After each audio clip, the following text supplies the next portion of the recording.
les jours à midi, c'est le même cérémonial.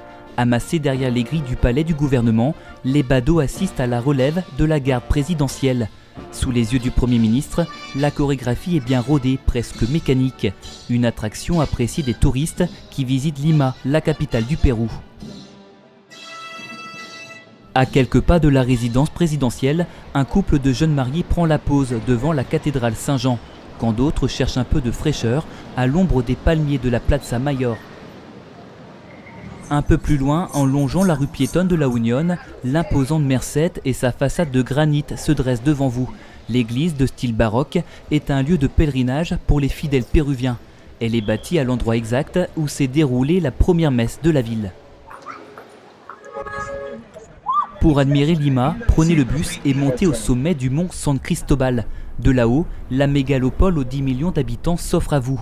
Si la ville a été fondée au XVIe siècle par un conquistador espagnol, les lieux ont été occupés dès le Ve siècle.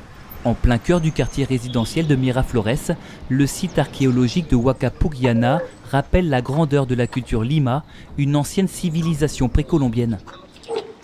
Es muy emocionante estar en una reliquia arqueológica que nos define a todos los latinoamericanos y del lugar que seamos, dónde están nuestras raíces y de dónde venimos. Ville chargée d'histoire, Lima saura aussi vous divertir. Dans la journée, faites un tour au parc de Las Leyendas dans le district de San Miguel. Le zoo propose près de 200 espèces d'animaux. À la nuit tombée, direction le parc de la Reserva. Ici, les 13 fontaines s'illuminent pour offrir aux visiteurs un époustouflant spectacle de son et lumière. La visite de Lima se poursuit dans l'un des districts les plus pittoresques de la ville, Barranco. Au sommet d'une falaise bordant l'océan Pacifique, les maisons colorées de style colonial attirent les regards. Le lieu a su garder son charme d'antan. Autrefois petit village de pêcheurs, Barranco est aujourd'hui un quartier bohème de la capitale péruvienne, refuge des artistes et des intellectuels.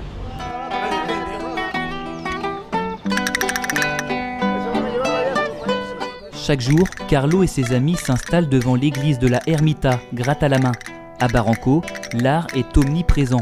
Entre musique de rue et street art, de quoi séduire les touristes en quête de lieux atypiques.